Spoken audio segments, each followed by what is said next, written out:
Tonight, we are traveling back nearly 300 million years to a time when the oceans carried the weight of nearly all complex life on Earth. Before the silence fell, the Permian seas stretched warm and heavy across the planet, wrapping the continents in shallow water that rose and vanished again and again. Circulation slowed, oxygen thinned. In many places, the water barely moved at all, and life learned to persist where breathing itself became uncertain. Oceans filled with creatures built not for speed, but for endurance. Thick armor replaced escape, crushing jaws replaced precision. As light struggled to pass through dense water, vision faded in importance, while chemical sensing, pressure, and vibration guided daily survival along the seafloor and through the murk. Entire ecosystems balanced on the edge of what biology could tolerate. Predators succeeded by wasting less energy, by surviving stress that would overwhelm modern animals. Lineages rose, reshaped food webs and coastlines, and altered the chemistry of the sea itself, then vanished so fully that no living descendants remain. But how did life come to dominate oceans that were steadily growing harder to breathe in? What kinds of bodies succeed when endurance matters more than elegance? How did entire groups rise to power in seas that pushed survival to its limits? And why did so many successful designs disappear without leaving heirs behind? Tonight, we will linger in those ancient waters, listening for the faint signals left behind in stone. But before we begin, I'd love to know, where in the world are you listening from tonight? And what time is it where you are? Reading your comments and stories is one of my favorite parts of this calm little community. If this space brings you peace and wonder, it would mean a lot if you tapped like or subscribed. And if you're already part of this journey, thank you for helping it grow. So now take a deep breath, let your shoulders loosen, and together let us drift into the forgotten oceans where Permian monsters once ruled. The Permian Ocean unfolded under a different sky and obeyed a slower rhythm than the seas we know today. Heat lingered across the planet, not as brief episodes, but as a long settled condition. Warm waters spread from the equator toward the poles, blurring the boundaries that now separate climates. The ocean carried this warmth deeply, storing it in layers that resisted mixing, allowing temperature to shape movement, chemistry, and time itself. At the poles, ice played little role. Vast sheets did not press down on the continents or lock water away. Without them, shorelines wandered freely. Sea levels rose when heat expanded the water and sank again when tectonics reshaped basins or continents lifted themselves higher. These movements were slow, measured in spans longer than memory, yet relentless. Coastlines crept inland, paused, then retreated, leaving behind new margins where water met land again and again. Shallow seas became one of the defining features of this world. They spilled across continental shelves and flooded low plains, creating broad inland waters that shimmered under the sun. These seas were often wide rather than deep, exposed to heat and evaporation, their edges constantly shifting. Over time, many vanished entirely, pulled back as the land rose or the water found new paths. What remained were layered sediments, quiet records of repeated arrival and withdrawal. Circulation moved differently through this warm ocean. With little cold water sinking at high latitudes, the engines that drive modern currents weakened. Water masses lingered. Layers formed and persisted, stacked by temperature and density. In some regions, the ocean became a place of slow exchange, where deep water remained isolated from the surface for long spans. This separation shaped everything above and below, from nutrient flow to the movement of life. The ocean floor itself reflected this instability. Shelves expanded and contracted, slopes shifted, and basins deepened or filled over time. Rivers delivered sediment from a single vast landmass, spreading minerals and fine particles into nearby seas. In quiet regions, mud settled slowly, creating soft bottoms that stretched for great distances. Elsewhere, waves and currents sorted sands into rippling patterns that were erased and rebuilt with each change in sea level. Taken together, these conditions formed an ocean defined not by balance, but by persistence under change. Heat remained constant, even as shorelines wandered. Water stayed warm and layered even as continents reshaped the basins that held it. The Permian Sea was not a backdrop for life so much as a moving structure, expanding and retreating, deepening and thinning, carrying its warmth and instability forward through millions of years, shaping every surface it touched. The shape of the planet itself became an active force during the Permian, gathering nearly all exposed land into a single immense body. Continents that would one day drift apart were locked together, pressing mountains inward and stretching coastlines outward into long, unbroken margins. From space, the planet would have appeared lopsided, with one dominant landmass surrounded by a vast, continuous ocean. These coastlines were rarely gentle. With so much land concentrated in one place, the edges endured extremes. Some shores faced endless open water, absorbing wave energy across immense distances. Others curved inward, forming embayments that trapped sediment and heat. Stability was uncommon. Erosion gnawed constantly at exposed margins, while tectonic movement lifted and lowered entire regions over geological time. The boundary between land and sea shifted not only with water, but with the slow breathing of the crust itself. Within the heart of this supercontinent, water sometimes found a temporary refuge. Inland seas formed where low basins dipped below the surrounding terrain, filling with seawater that traveled far from the open ocean. These internal waters were often shallow and isolated, connected to the main seas only briefly, if at all. Over time, many evaporated or retreated, leaving behind salt-rich sediments and barren flats. Their appearance and disappearance added a pulse to the interior, a quiet rhythm of flooding and loss. This enormous continental mass reshaped how the oceans moved. With fewer passages between land masses, currents followed longer, more circular paths. Water traveled slowly around the planet, guided by the broad outlines of the supercontinent, rather than weaving between scattered shores. Mixing suffered as a result. Layers of water remained separated by temperature and density, and deep regions exchanged little with the surface above. Along the extended coasts, shallow shelves stretched far from land before dropping into deeper basins. Rivers drained from the interior, delivering sediment and dissolved minerals across wide fronts. In some regions, this created murky coastal waters that hugged the margins of the continent. Elsewhere, clear seas persisted, shaped more by open circulation than by land-based input. The contrast depended on distance, elevation, and the subtle contours of the continental edge. Even the winds felt the influence of this unified landmass. Air moving over vast stretches of land behaved differently than air crossing scattered islands. Seasonal patterns intensified in some regions and weakened in others, affecting surface waters and reinforcing slow circulation below.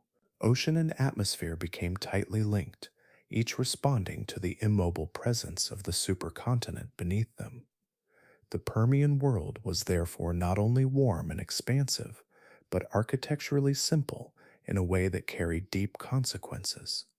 One continent, long coasts, transient inland seas, and hesitant currents defined the physical stage. Everything that followed unfolded within this singular arrangement, shaped by a planet that had drawn itself into one enormous, enduring form. Breath behaved differently in the Permian Sea. It was not absent, but it was uneven, slipping through the water in thin, unreliable traces. Oxygen existed as a limited resource, dissolved unevenly and consumed quickly, never spreading far or evenly enough to offer security. In many regions, it lingered close to the surface and faded with depth, leaving vast stretches of water where every movement carried a quiet cost. This scarcity acted as a silent judge. Survival was no longer decided by speed alone or by strength measured in bursts of motion. It unfolded moment by moment, shaped by how much energy an organism spent to remain alive. Animals that demanded constant oxygen flow struggled in these conditions. Those that could endure long intervals of limitation persisted, even when growth slowed and movement became measured. Metabolism shifted to meet this reality. Bodies that conserved energy gained an invisible advantage. Slow chemical pathways, steady internal rhythms, and restrained activity reduced oxygen demand. Life learned to idle without stopping, to function at levels that would feel incomplete by modern standards. Efficiency replaced excess. Every breath carried weight, every motion consequence. Size, once a simple measure of dominance, lost its clarity. Larger bodies required more oxygen to sustain their tissues, more circulation to feed their mass. In oxygen-poor water, bulk became a liability as often as a benefit. Smaller or flatter forms, with greater surface exposure relative to volume, exchanged gases more easily. Compact shapes thrived where giants faltered, not because they were weaker, but because they asked less from their surroundings. Some animals adapted internally, adjusting how their tissues processed oxygen when it was available. Others slowed their lives entirely, occupying narrow ranges where conditions remained tolerable. Many hovered near thresholds, neither flourishing nor collapsing, sustained by fine margins. These adaptations were not dramatic innovations, but subtle recalibrations repeated across many lineages, guided by the same constraint. The seafloor felt this pressure acutely. Oxygen tended to thin near sediments, where decay consumed what little remained. Life that lived close to these boundaries learned to tolerate scarcity as a constant companion. Movement became deliberate. Bursts of activity were brief. Stillness became a strategy rather than a weakness. Even predators responded to this filter. Hunting styles shifted toward patience and timing. Ambush replaced pursuit.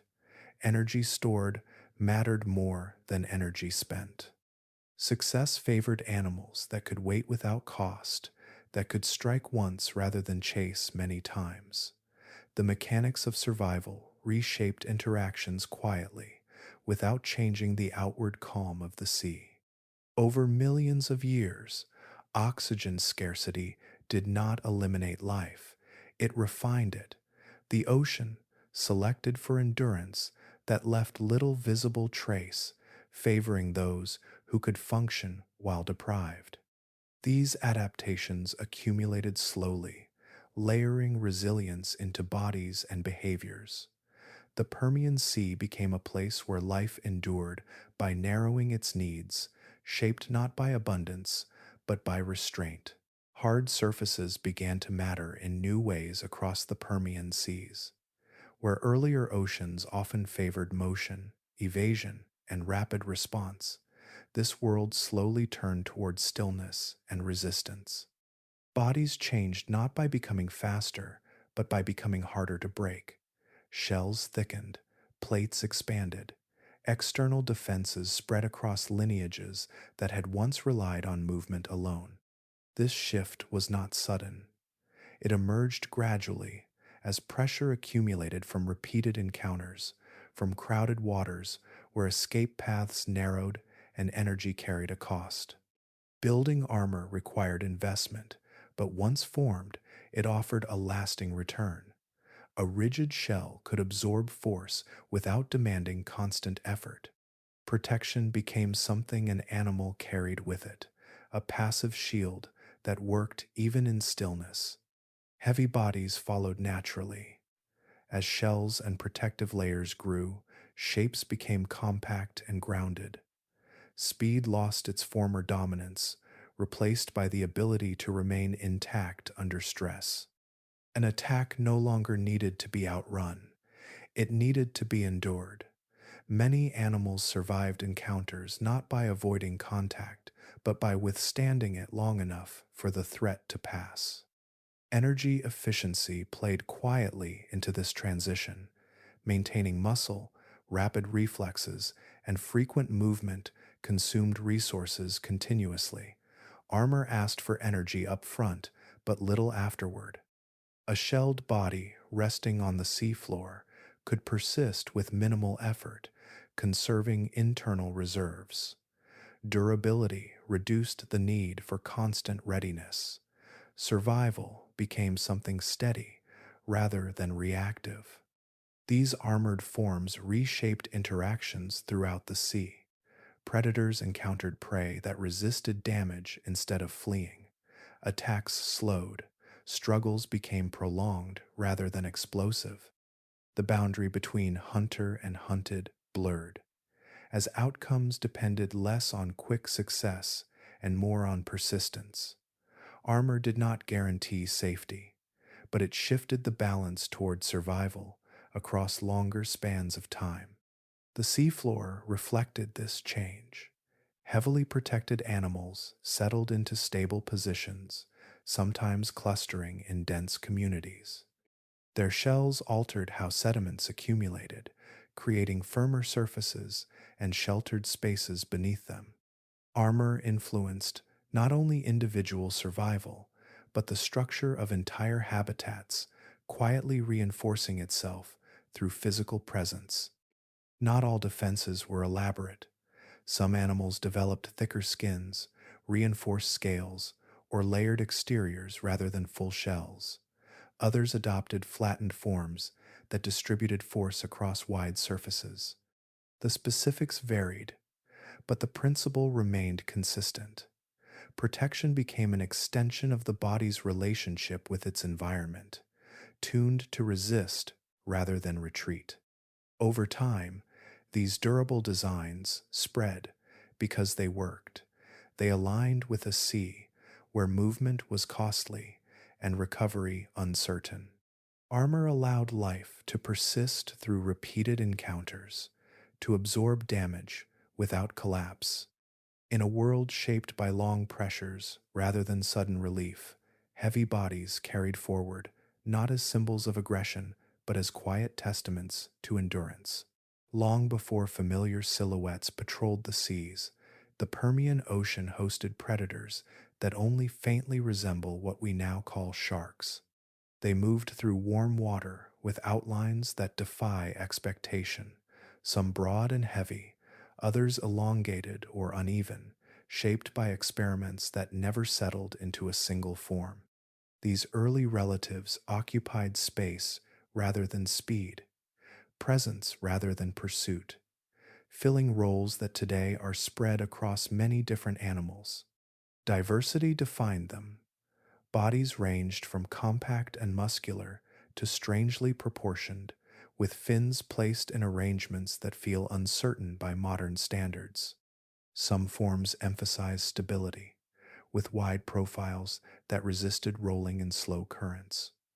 Others stretched into narrow shapes that cut gently through the water without urgency. Their variety reflected opportunity rather than optimization, a sea that allowed many designs to coexist without forcing convergence. Strength guided several of these lineages. Instead of relying on long chases, they carried mass and power, using controlled movement to dominate local spaces. Thick bodies stored energy and provided leverage, allowing these predators to engage without prolonged exertion. Their presence altered the rhythm of encounters around them, shifting interactions toward proximity and persistence rather than speed. This strength did not announce itself through aggression. Many of these animals likely moved slowly, conserving energy, occupying depths or coastal zones where patience offered more reward than pursuit. Their bodies suggested restraint, not weakness, a design suited to environments where bursts of motion were costly and recovery uncertain. In such waters, force applied carefully could outweigh rapid motion spent too freely. These shark relatives did not exist in isolation. They shared the sea with armored prey, soft-bodied competitors, and other predators equally shaped by constraint. Some occupied narrow niches, remaining close to the seafloor or along continental edges. Others roamed more openly, following gradual gradients rather than clear boundaries. Together, they formed a patchwork of predatory roles, overlapping but rarely identical. Time was not kind to most of these experiments. As conditions shifted and pressures accumulated, many lineages ended without continuity. Their disappearance was complete enough that modern oceans carry little trace of their influence. The familiar shark body plan that later emerged did not inherit directly from most of these forms. It represents one successful solution among many that once worked just as well under different rules. What remains of these early predators survives only in fragments and impressions, outlines pressed into stone, hints of fins and spines where flesh once moved. Their absence is as instructive as their presence once was. Diversity flourished freely in the Permian Sea, guided by local success rather than long-term legacy. In that ancient water, sharks had not yet become sharks. They were something broader and less settled, predators shaped by circumstance rather than destiny. Their forms remind us that the ocean once allowed many paths to dominance, most of which ended quietly, leaving no living heirs to carry their shapes forward. Long after bodies vanished, absence itself became part of the record. In the Permian seas, many of the most capable hunters left behind little more than suggestions of their presence. Their forms were built from cartilage and soft tissue, structures that moved easily through water but surrendered quickly to time. Where bone preserved shape, these materials dissolved, collapsed, or fed the sediments that covered them. This softness did not signal fragility in life.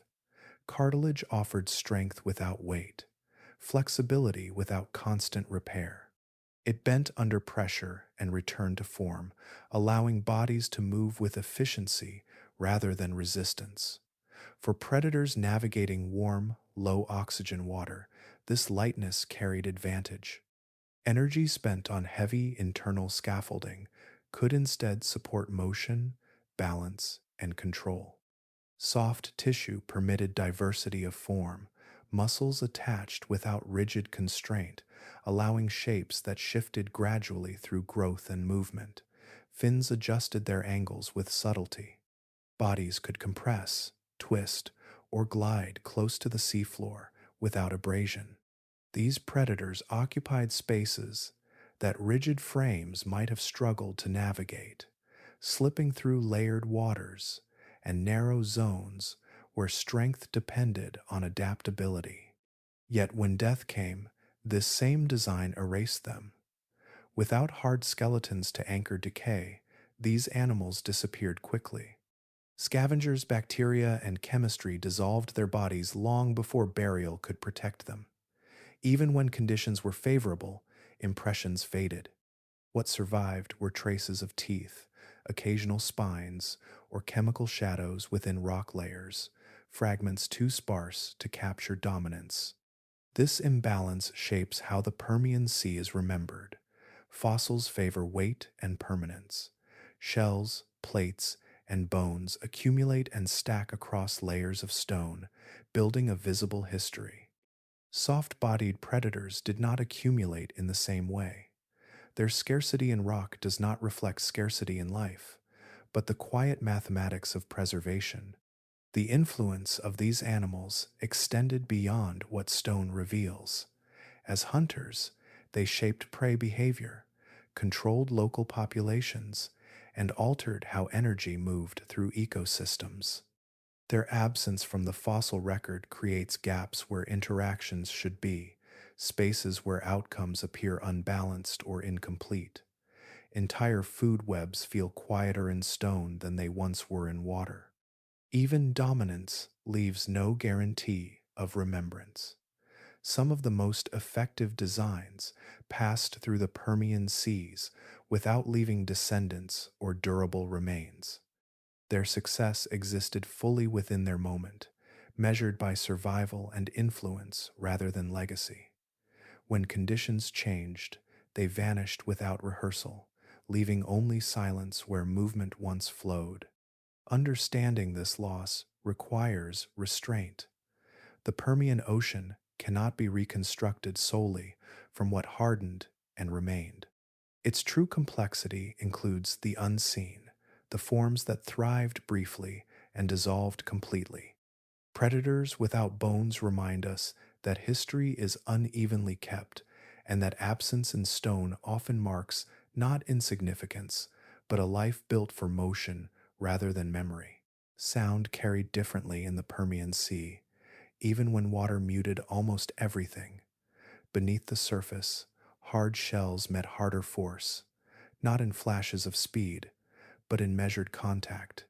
Feeding became an act of pressure applied steadily, a slow contest between resistance and persistence. This was the age when breaking mattered more than cutting.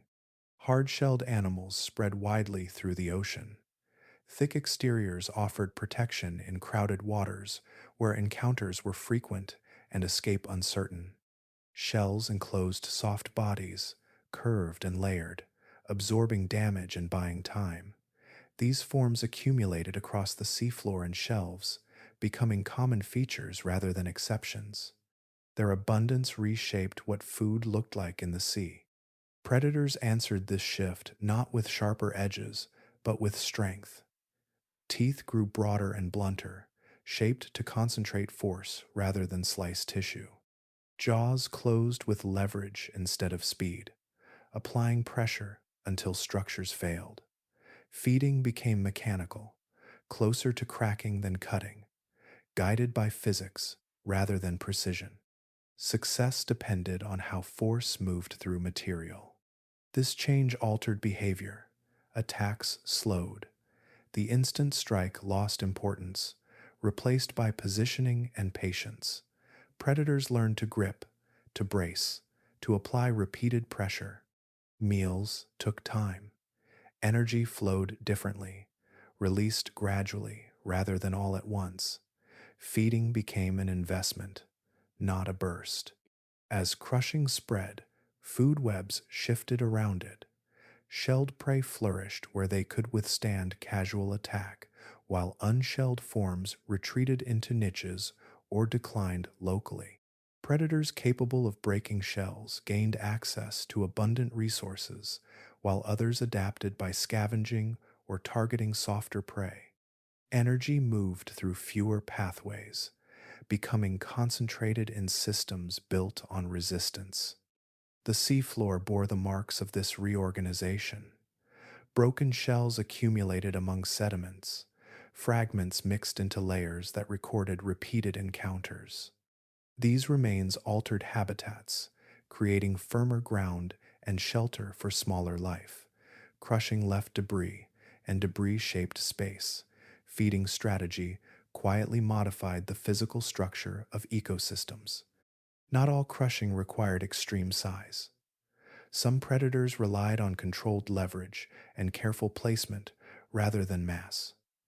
Others combined moderate force with repetition, wearing defenses down over time. Diversity existed within the strategy, but the direction remained consistent. Breaking mattered more than tearing, endurance more than finesse. Over long spans, shell crushing became a stabilizing force. It connected armor and predation into a single system, each reinforcing the other. Protection invited pressure. Pressure refined resistance. Entire communities adjusted to this exchange, settling into patterns defined by strength, applied slowly. The Permian Sea fed itself through this logic. Food webs organized around durability, reward flowing to those who could overcome it.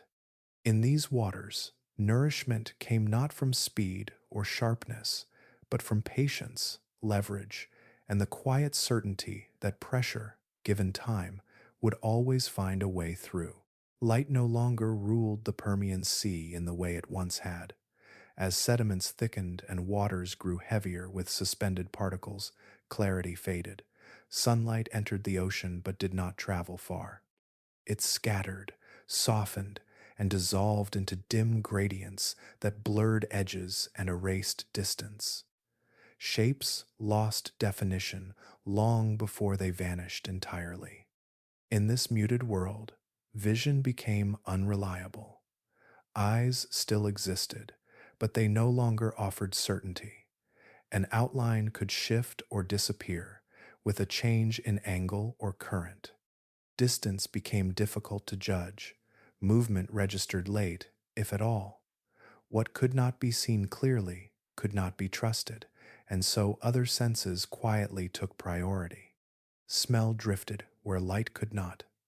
Chemical traces moved patiently through the water, spreading outward from bodies, wounds, and waste. These invisible signals carried information across time rather than space, lingering long after the source had passed.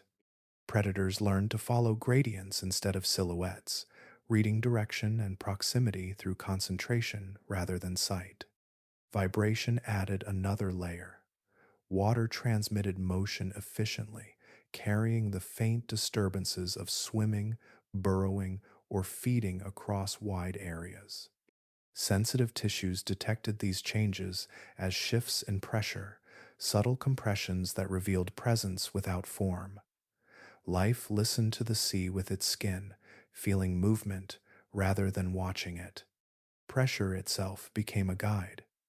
Changes caused by displacement, currents, or the passage of large bodies registered as physical signals. Some animals sensed these variations with precision, responding to the water as a continuous surface rather than a visible space. Orientation relied on flow and resistance, not landmarks or outlines. As these senses gained importance, behavior adjusted naturally. Hunting slowed and became deliberate. Instead of scanning for targets, predators waited within fields of information, responding when scent or vibration crossed a threshold. Movement minimized noise. Positioning mattered more than pursuit. Encounters unfolded at close range, often without warning to either side. Prey adapted in turn. Stillness became protection. Burrowing, sheltering, and hugging the seafloor reduced detectable signals. Some animals moved only in brief intervals, limiting the trails they left behind. Others blended chemically into their surroundings, their presence diluted rather than concealed. Communication shifted as well. Visual displays mattered less in murk, while contact, motion, and chemical release took on greater roles. The sea became a place of proximity rather than distance, interaction defined by nearness rather than visibility. Life operated inside overlapping fields of sensation, each organism aware of its surroundings without seeing them clearly. This sensory rebalancing did not remove complexity. It changed where complexity resided. Information moved through water instead of light, through chemistry and motion rather than shape. The Permian Sea remained full of signals, but they were carried softly, perceived indirectly, and interpreted slowly. In these conditions, success depended not on sharp eyes, but on awareness that extended beyond vision. Detection replaced sight as the guiding principle. The ocean became less something to look into and more something to feel, inhale, and register through constant, subtle contact. Stone skeletons rose quietly from the Permian seafloor, assembling themselves over long spans of time without the architects familiar to modern oceans. These reefs were not shaped by coral gardens branching toward the light. They formed through slower partnerships, built by sponges, algae, and microbial communities working together, layer by layer. What emerged were massive living structures, broad and irregular, anchored firmly to the seabed. Sponges played a central role in this architecture. Their porous bodies filtered water continuously, trapping particles and stabilizing sediments that might otherwise drift away. As they grew and died, their remains accumulated, creating firm frameworks that resisted erosion. Algae settled into these foundations, binding grains with biological films and adding bulk through steady growth. Microorganisms filled gaps, cementing fragments into cohesive forms. The reef grew not upward alone, but outward and inward, thickening through repetition rather than display.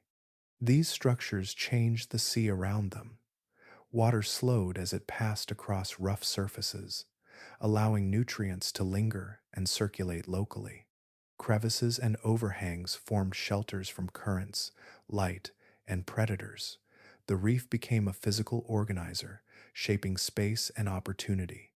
Life gathered where structure offered stability and density followed naturally. Within these reefs, diversity flourished. Shelled animals clung to surfaces.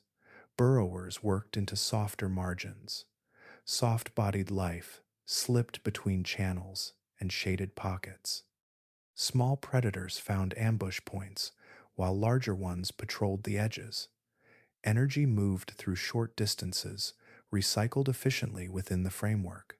The reef functioned as both habitat and engine, supporting life through structure rather than mobility. Productivity came from balance. Sponges filtered continuously, algae captured energy, microbes recycled waste. Each component reinforced the others, creating systems that sustained themselves over long spans. These reefs expanded across shallow seas, sometimes forming vast networks that reshaped coastlines and altered local chemistry. In their presence, the ocean floor felt settled, anchored by living stone. Yet, this productivity carried vulnerability. The same specialization that allowed reefs to grow left them sensitive to disturbance. Changes in water chemistry, sediment load, or temperature could disrupt delicate balances. Algae required specific conditions. Sponges depended on steady flow. Microbial cements weakened when environments shifted. These reefs thrived within narrow tolerances. When those tolerances drifted, decline followed quietly. Growth slowed, surfaces eroded, frameworks fractured and collapsed, their fragments scattered into surrounding sediments.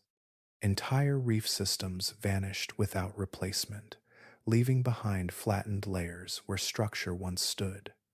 Later oceans did not rebuild them in the same way. Modern coral reefs feel familiar because they still exist.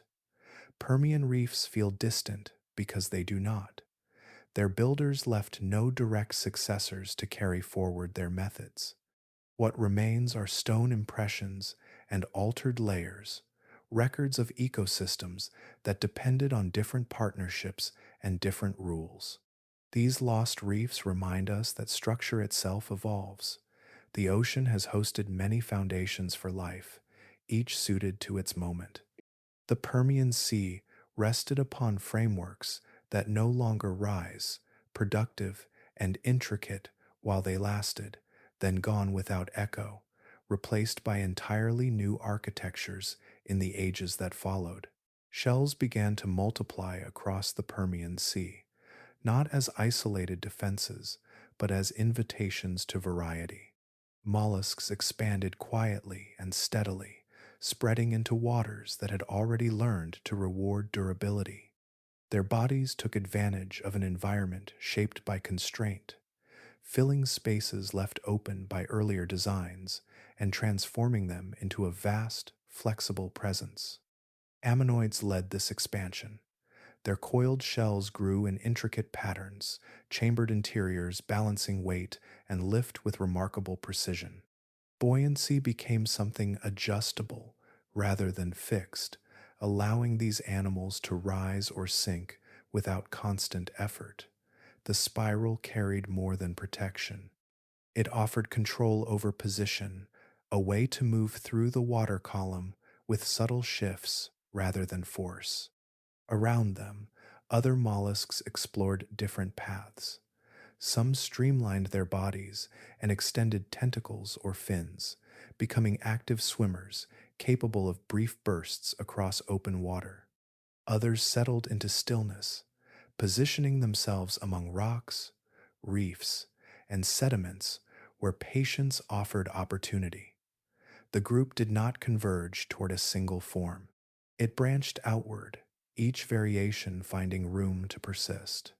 Protection remained central, but it expressed itself differently across lineages. Some shells thickened and reinforced, trading speed for security. Others grew thinner and more hydrodynamic, relying on movement and positioning rather than resistance alone. The shell became a platform for experimentation, supporting a wide range of lifestyles without sacrificing safety entirely. This flexibility reshaped marine communities. Mollusks occupied roles that spanned the food web, from primary consumers grazing quietly to hunters capable of ambush or pursuit. Their presence altered competition by offering stable, adaptable designs that thrived under many conditions. Where environments shifted slowly or unpredictably, versatility mattered, and mollusks carried it naturally.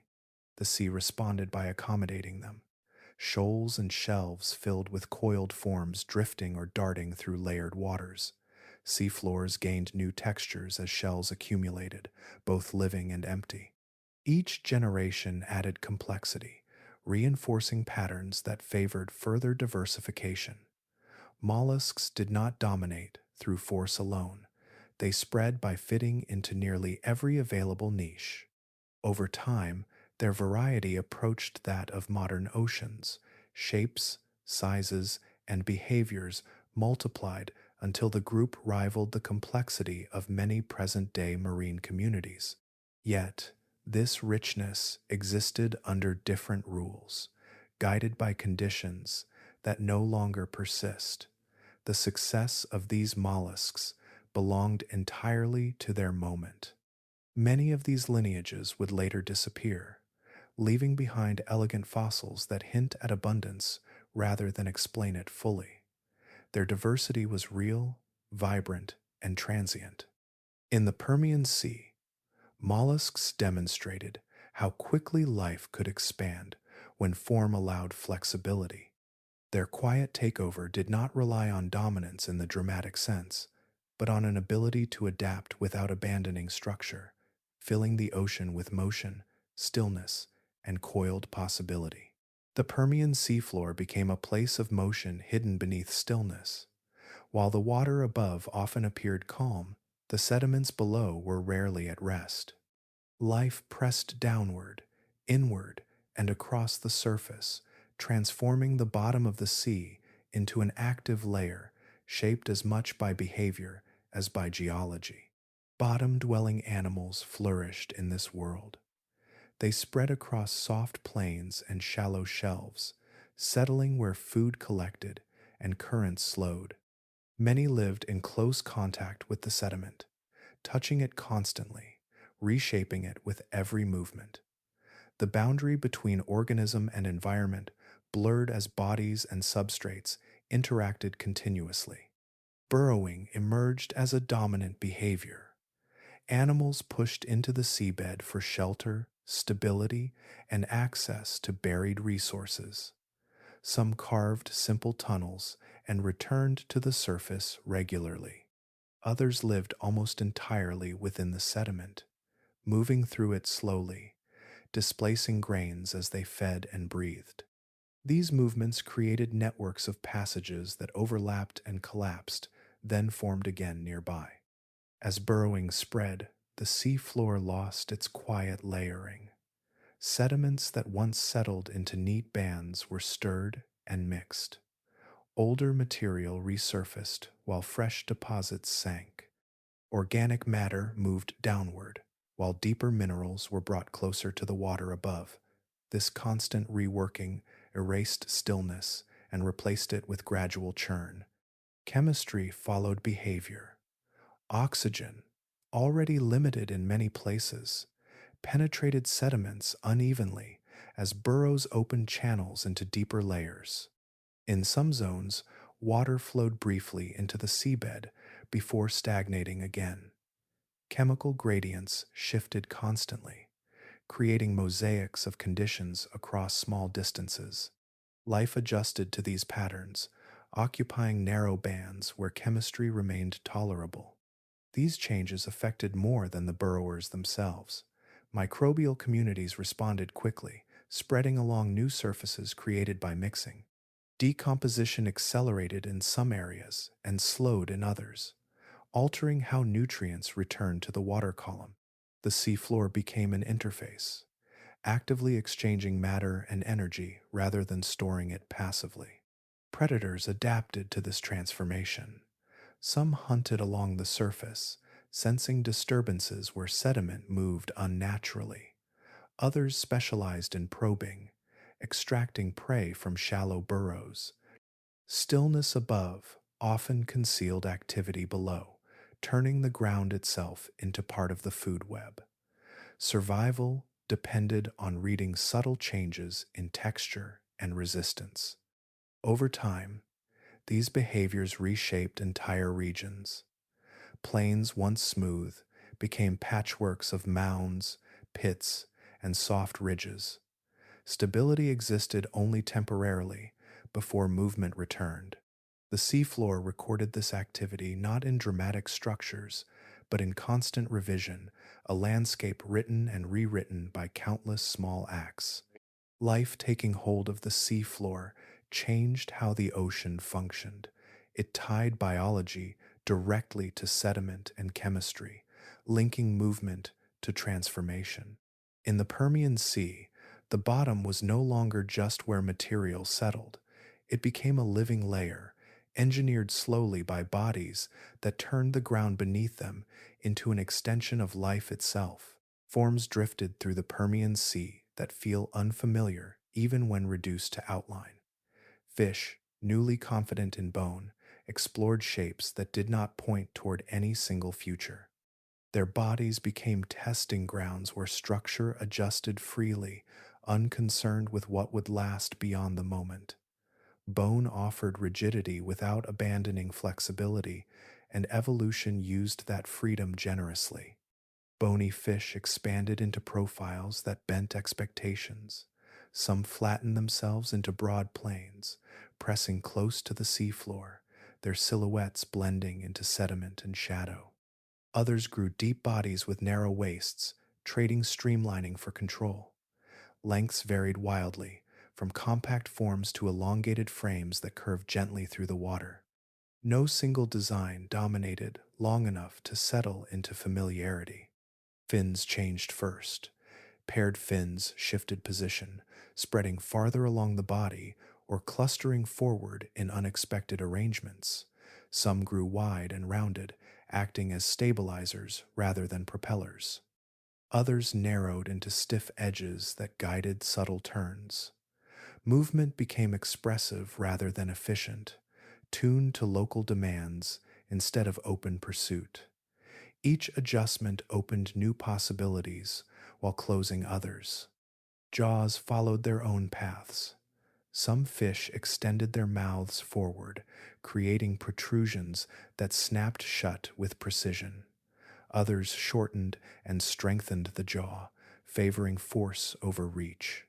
Teeth varied in size and placement, sometimes sparse, sometimes crowded, sometimes nearly absent, Feeding mechanics reflected form, but form led the way, reshaping interaction before function settled.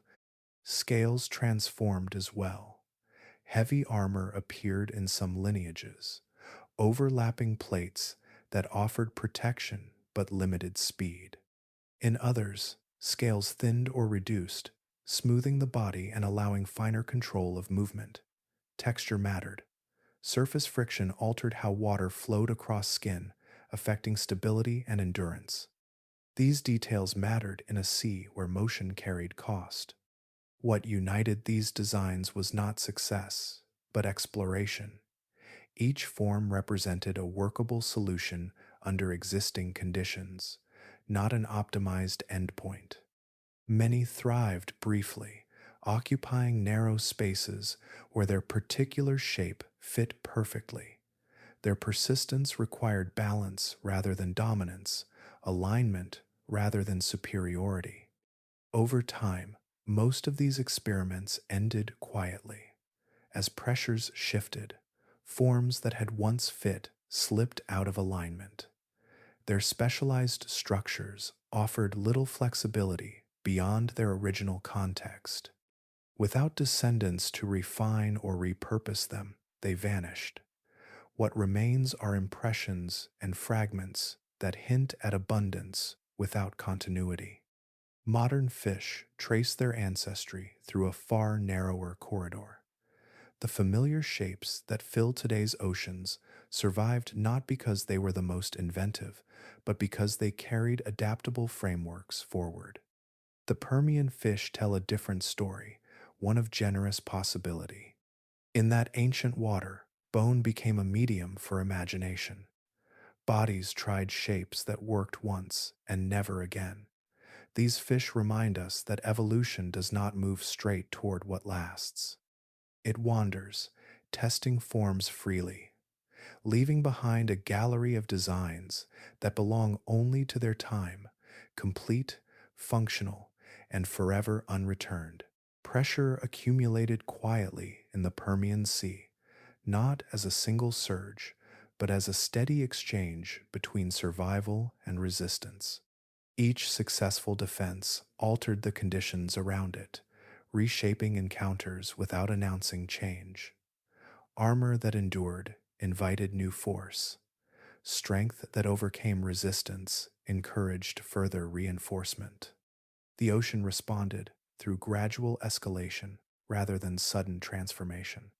Defensive structures did not remain static. Shells thickened where repeated stress tested their limits.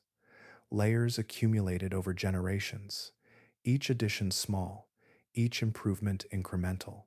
What once stopped damage now needed to stop greater force. Protection carried forward only if it continued to meet the pressure placed upon it. Stillness no longer guaranteed safety, without resilience to match it. Offensive responses followed naturally. Predators adjusted not through novelty, but through amplification. Jaws strengthened, muscle attachments shifted, leverage improved. Closing force increased without requiring speed, allowing pressure to be applied longer and more consistently. Feeding became a contest measured in endurance, where persistence mattered as much as power. Each adaptation answered what came before it. This exchange unfolded unevenly across the sea. In some places, durability dominated. Slow-moving animals invested heavily in defense, surviving encounters through sheer resistance. In others, speed remained useful, allowing brief windows of escape where environments still permitted it. Neither strategy held permanent advantage. Conditions varied, and success followed balance rather than specialization alone. Speed and durability existed in constant tension. Quick movement demanded energy and opportunity. Heavy protection demanded material and time. Too much of either narrowed options. Animals that moved too fast exhausted themselves. Those that armored too heavily became inflexible. The sea favored bodies that adjusted along the margins, neither committing fully to chase nor to immobility. These dynamics reshaped interactions throughout food webs. Encounters became more measured, attacks slowed, defenses thickened without becoming absolute. Each side influenced the other, maintaining a shifting equilibrium. No single form dominated for long without inviting a response that reduced its advantage. Stability emerged not from dominance, but from ongoing adjustment. The seafloor, shelves, and open waters reflected this balance. Regions differed in which traits offered advantage at any given moment. Movement patterns shifted subtly. Community composition drifted without collapsing.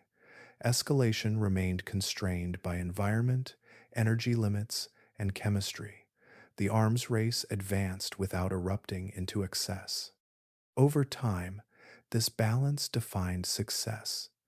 Lineages that remained flexible endured. Those that committed too narrowly faded when conditions shifted. The Permian Sea did not reward extremes for long. It rewarded restraint, calibration, and the ability to respond without overshooting need. The arms race that followed was not a spiral toward greater aggression. It was a careful exchange, refined through countless encounters that left little trace individually but reshaped life collectively.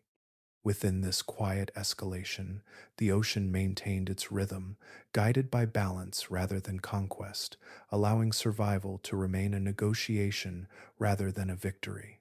Along the margins of the Permian continents, the sea found a different tempo. Here, water spread thinly across broad shelves, warmed easily, and absorbed what the land delivered.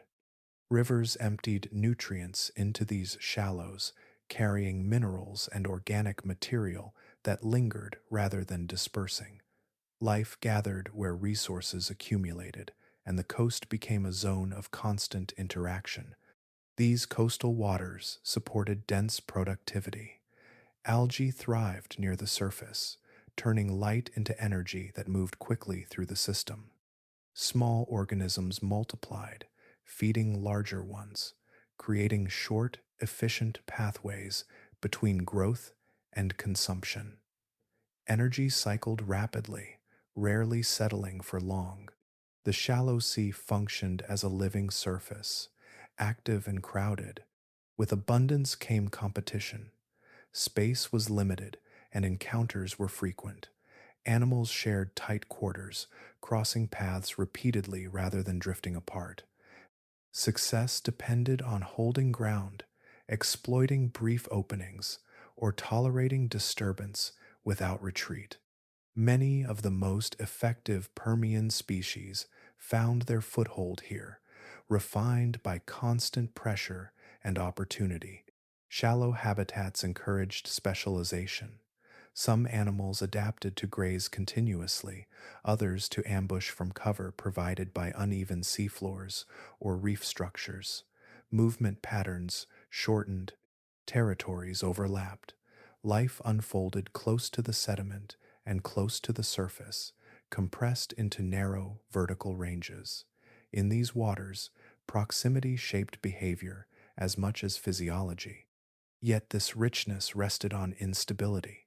Sea levels shifted repeatedly over long spans, rising and falling as water expanded, basins adjusted, and land slowly lifted or sank.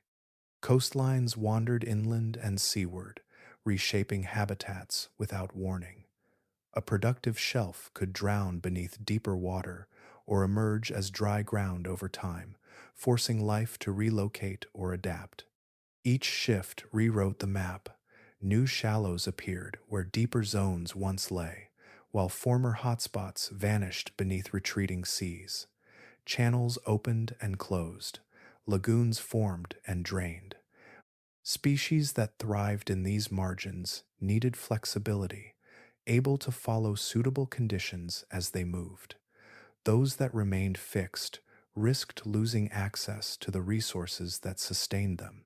This constant reshaping reinforced diversity. Populations fragmented and rejoined, mixing and separating over generations. Local adaptations arose quickly, tuned to specific conditions that might persist only briefly. Shallow seas became engines of variation, producing forms that tested new strategies within a constrained space. The dominance seen in these zones was often temporary. Species rose quickly, spread across new shelves, then receded as conditions shifted again. Success belonged to those that could reestablish themselves repeatedly rather than those that held a single place indefinitely. The shallow sea rewarded readiness over permanence. Throughout the Permian, these coastal waters remained centers of change. They concentrated life, accelerated interaction, and magnified the effects of environmental movement. In their warmth and richness, evolution worked quickly, not toward stability, but toward continual adjustment.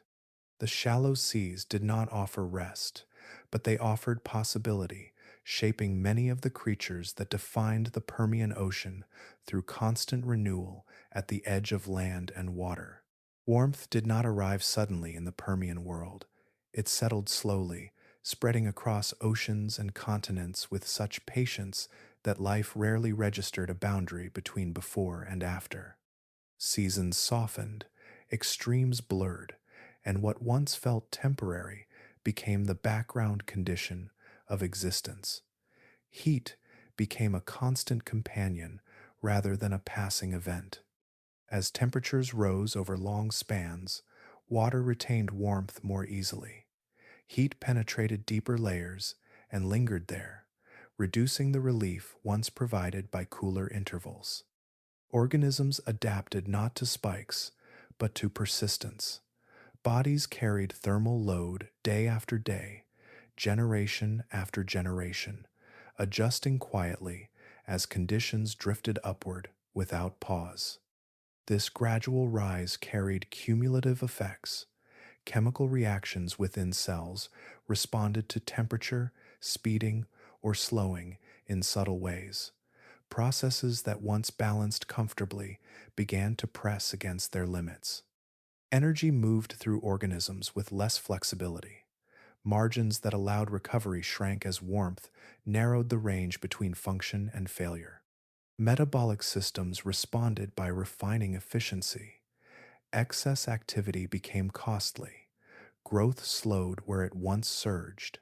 Rhythms adjusted, favoring steadiness over expansion. Survival no longer rewarded optimal performance under ideal conditions, but consistent operation under sustained strain. Bodies that tolerated warmth without destabilizing gained quiet advantage. This tolerance did not require excellence, it required resilience. Structures capable of functioning slightly below peak efficiency endured better than those tuned too precisely to narrow conditions. Thermal stress tested flexibility more than power. Designs that could bend metabolically, shifting rates and demands without collapse, persisted through long warmth. Behavior shifted alongside physiology.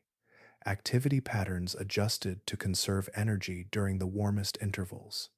Movement became selective rather than constant. Life learned to pause without losing ground.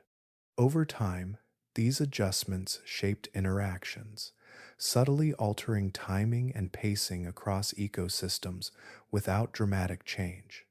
Heat also influenced development. Growth stages lengthened or shortened depending on thermal conditions, changing body proportions and maturation rates.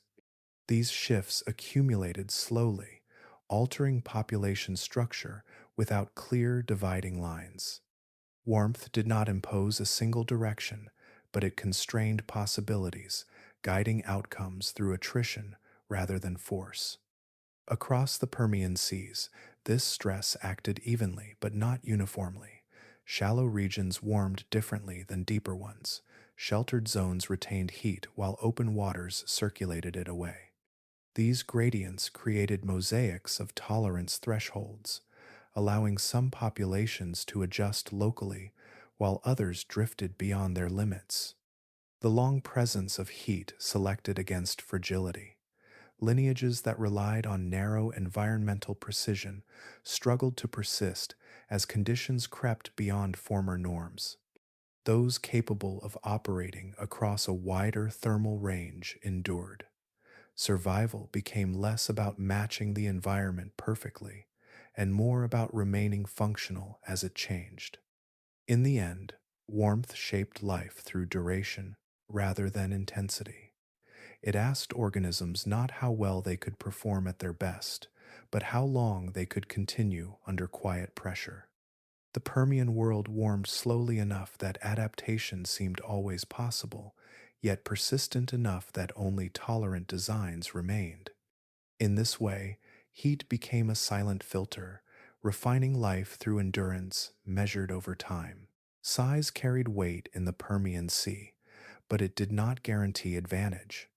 Large bodies moved with authority, casting presence through water that yielded slowly around them. Yet that same mass demanded constant support. Muscle, tissue, and structure required steady input, and the ocean did not always offer it evenly. Growth came with commitments that could not easily be withdrawn. Big animals needed more food, more time, and more stability to maintain themselves. Their reach extended farther, but their margins narrowed. When conditions shifted even slightly, the cost of staying large rose quietly. Energy spent on maintaining bulk could not be redirected easily. A powerful form became inflexible when circumstances asked for change. Smaller animals lived closer to the edge of transformation. With fewer demands, they responded more quickly to subtle shifts in their surroundings. A change in temperature, chemistry, or habitat did not require re-engineering an entire body. Adjustments could occur through behavior, timing, or minor changes in form. Flexibility arrived naturally through scale. This difference shaped survival. Large predators might dominate a space for long intervals, holding territory through presence alone. Smaller species slipped between those spaces, exploiting transitions and brief openings. They reproduced faster, spread sooner, and reoccupied areas that larger animals abandoned temporarily. Their success depended less on control and more on responsiveness. Efficiency emerged as a quiet force. Bodies that conserved energy could endure longer without constant intake. Movement became measured, growth slowed, life learned to pause without losing ground. An efficient animal did not need to overpower others. It needed to remain functional as demands fluctuated. Restraint followed naturally. Excess became a liability when recovery carried cost. Animals that limited their activity avoided unnecessary expenditure. They chose when to move, when to feed, when to grow. This selectivity preserved internal balance across long spans. Survival favored those who did not reach for every opportunity. The sea reflected this balance. Communities rarely belonged entirely to the largest forms present. Dominance shifted subtly as conditions favored different strategies. Large animals rose and fell in prominence, while smaller ones persisted quietly beneath that motion. Influence did not always align with visibility. Even within large lineages, restraint mattered. Not all giants were identical. Some moderated their growth, occupying sizes that balanced reach with manageability. Others grew immense and disappeared when the environment no longer supported their needs. Size was not a single path, but a spectrum shaped by trade-offs. Over time, the Permian Ocean rewarded balance more than spectacle. Power without efficiency drained itself. Speed without control burned out. Growth without flexibility narrowed options. Smaller bodies, though less imposing, navigated change with greater ease. Giants did not always win, because winning required more than presence. It required alignment with a world that shifted quietly and continuously. In that setting, Restraint offered resilience, efficiency preserved function, and adaptability carried life forward when sheer size could not. Beneath the visible life of the Permian Sea, quieter forces held steady influence. Long before shells met jaws or bodies met sediment, microorganisms moved chemistry itself. Their presence was diffuse rather than concentrated, spread through water and surface alike, shaping conditions without drawing attention to themselves. The ocean responded to their activity continuously, guided by processes too small to see directly. Microbial life altered the composition of seawater through constant exchange. As these organisms fed, respired, and reproduced, they shifted the balance of dissolved elements. Carbon moved through microscopic pathways, bound into cells, released again, then recycled. Nutrients followed similar routes, circulating through countless small transformations that accumulated into large-scale patterns. Chemistry did not drift passively. It was managed actively by living systems. Algae played a central role in this quiet control. Floating and attached forms captured energy from light and converted it into organic matter, setting the base pace for productivity. Their growth responded quickly to changes in temperature, nutrients, and circulation. When conditions favored them, energy surged upward through the food web. When they thinned, everything above felt the loss. These cycles extended beyond immediate feeding relationships. Carbon fixed by algae influenced water chemistry across depth and distance. As organic material sank or decayed, it altered conditions below, feeding microbial communities that continued the transformation. Oxygen levels fluctuated locally as a result, shaped by metabolic balance rather than by physical mixing alone. Life regulated the environment that sustained it. Tiny organisms also governed stability. They formed mats, films, and suspended clouds that influenced how particles settled and how sediments accumulated. In shallow regions, microbial layers bound loose material, reinforcing surfaces that later supported larger life. In deeper or quieter zones, decomposition reshaped chemistry slowly, altering what other organisms could tolerate nearby. These effects scaled upward. Large animals responded to patterns they did not control. Their distribution followed nutrient availability, chemical gradients, and productivity set from below. Movement, growth, and reproduction all depended on conditions generated by organisms many orders of magnitude smaller. The foundation of the ocean rested on activity invisible to the eye. This bottom-up structure created resilience and constraint at once. When microbial systems operated within familiar ranges, larger communities thrived. When subtle shifts disrupted them, consequences spread outward without immediate explanation. Declines or expansions at the smallest scale echoed upward, reshaping food webs without obvious cause. The Permian Sea relied on these unseen engineers continuously. They buffered change, moderated extremes, and recycled matter with steady persistence. Their work was not dramatic. It unfolded moment by moment, molecule by molecule, sustaining the systems that larger life occupied. Dominant predators, armored grazers, and drifting mollusks all depended on foundations they never encountered directly. In this way, the ocean was governed from its smallest components upward. Control did not flow from size or strength, but from numbers and persistence.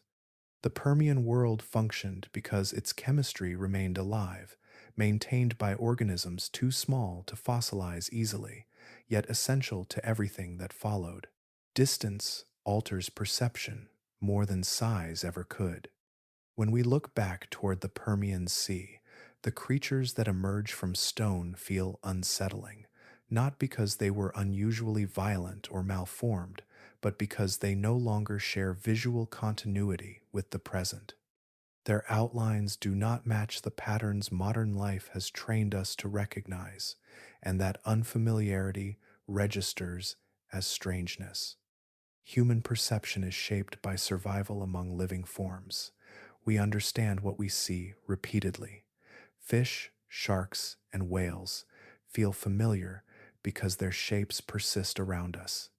When a body plan vanishes completely, its logic fades with it. The Permian Sea hosted many designs that worked only within their world, and when that world ended, so did the visual language that made those shapes feel ordinary. Evolution during this era explored extremes freely. Bodies stretched, thickened, flattened, or coiled in ways that feel exaggerated now. These were not experiments meant to shock or intimidate. They were solutions tuned to specific pressures, chemistry, and movement. Armor grew heavy because endurance mattered. Jaws widened because breaking mattered. Limbs, fins, and shells followed necessity rather than symmetry. What modern eyes often label as monstrous is simply unfamiliar function. A broad head, an uneven body, or an unusual proportion reads as distortion when removed from context. In the Permian Sea, these proportions aligned perfectly with how water moved, how food was acquired, and how energy was conserved. Each shape carried internal logic that made sense within its environment. Time has stripped away comparison. The absence of descendants leaves these forms isolated, without living relatives to soften their appearance through gradual variation. They stand alone as visual outliers. Their isolation exaggerates their difference. What once sat within a spectrum of related forms now appears abrupt and extreme. Extinction plays a quiet role in this perception. When lineages disappear entirely, they leave behind shapes with no modern echoes. Our minds fill that gap with discomfort rather than understanding. Strangeness emerges not from danger, but from discontinuity. These animals did not look threatening to their contemporaries, they looked expected. The fossil record adds another layer. Stone preserves outlines, armor, and teeth more readily than softness or motion. Texture, color, and behavior are lost. What remains can feel rigid or severe, frozen mid-function without the surrounding life that once contextualized it. Movement softened edges, interaction normalized forms.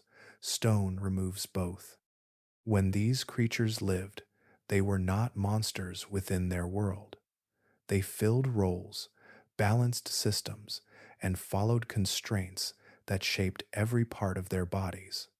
Their designs were not excesses. They were responses, efficient, workable, and temporary. The Permian Sea allowed forms that modern oceans no longer support. That difference creates distance. What feels alien now once belonged completely. The sense of monstrosity arises because we encounter these shapes without their world, without their neighbors, and without the continuity that would make them feel familiar. Their strangeness is a result of disappearance, not of design. Abundance filled the Permian Sea in subtle ways. Life multiplied across shelves, reefs, and open water, flowing steadily through food webs that appeared rich and full. Energy moved efficiently from small producers to larger consumers, circulating through tightly packed pathways that left little unused. From the surface down to the sediment, the ocean worked hard, producing more life than it could easily spare. This productivity was not spread evenly. It concentrated into networks where organisms depended closely on one another. Many species occupied narrow roles, linked by feeding, chemistry, and timing. When one group flourished, others followed quickly. Success rarely stood alone. It rested on surrounding activity that supported it continuously. Such connection carried consequence. With pathways short and dependencies strong, disturbances traveled easily. A change in one layer of the system influenced the next with little delay. Shifts in productivity altered feeding rates, which affected growth, reproduction, and movement in turn. The ocean responded as a whole rather than as a collection of independent parts. These systems left little room for error. High productivity required constant balance among producers, consumers, and decomposers. When conditions aligned, life surged. When alignment faltered, pressure followed quickly. Surpluses vanished. Deficits multiplied. Stability relied on ongoing coordination rather than reserve. Feedback loops reinforced this fragility. As populations grew dense, they altered their own environments through consumption, waste, and movement. These changes fed back into the system, sometimes amplifying stress rather than relieving it. Productivity accelerated change instead of buffering it. The faster energy moved, the more sensitive the system became. This sensitivity was often invisible at first. Ecosystems continued to function even as internal strain increased. Surface activity looked familiar. Interactions persisted. Yet beneath this continuity, margins narrowed. The system could handle only small deviations before responses cascaded. Once thresholds were crossed, recovery became difficult. Resilience remained limited because flexibility was constrained. Many species were tuned closely to prevailing conditions, leaving little capacity to absorb prolonged change.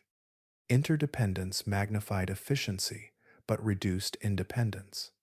When parts moved out of sync, adjustment required coordination across many levels at once. The structure of the Permian Ocean rewarded abundance while quietly eroding safety. Richness masked vulnerability. The same connections that sustained high productivity also transmitted disruption rapidly. Stability depended not on strength, but on uninterrupted balance. Over long spans, this arrangement persisted because change arrived slowly enough for alignment to hold. Yet the system carried no deep buffer. It was productive without redundancy, successful without insulation. Life filled available space fully, leaving few gaps that could soften shock. The Permian Sea demonstrates how ecosystems can thrive while remaining precarious. Abundance does not guarantee durability. When systems grow efficient enough to waste nothing, they often have little left to spare. In this way, productivity and fragility coexisted, bound together by connection, shaping a world that worked impressively well until it no longer could. Stone preserves change without urgency. In the later Permian layers, the record does not announce catastrophe. It quiets instead. Patterns soften. Variety thins. What remains suggests a world still functioning, yet no longer expanding with the same confidence as before. Fossils from this interval show diversity narrowing gradually. Lineages that once appeared across wide regions become less frequent. Some forms vanish locally, then reappear farther away, leaving gaps that hint at contraction rather than sudden loss. The sea still holds life in abundance, but its range feels reduced, its expressions fewer. Reef systems offer particularly clear signals. Their structures persist in stone, but their complexity begins to fade. Layers grow thinner. Builders that once contributed steadily appear less consistently. Gaps widen between periods of growth, suggesting interruptions that never fully healed. These reefs do not collapse outright. They weaken, becoming simpler versions of what they once were. Associated life follows this pattern. Species that depended on reef structure become more limited in distribution. Their fossils cluster where conditions remain favorable and disappear elsewhere.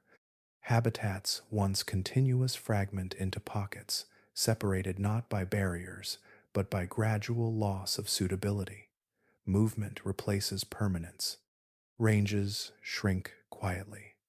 Animals that once occupied broad swaths of coastline or shelf appear confined to narrower zones.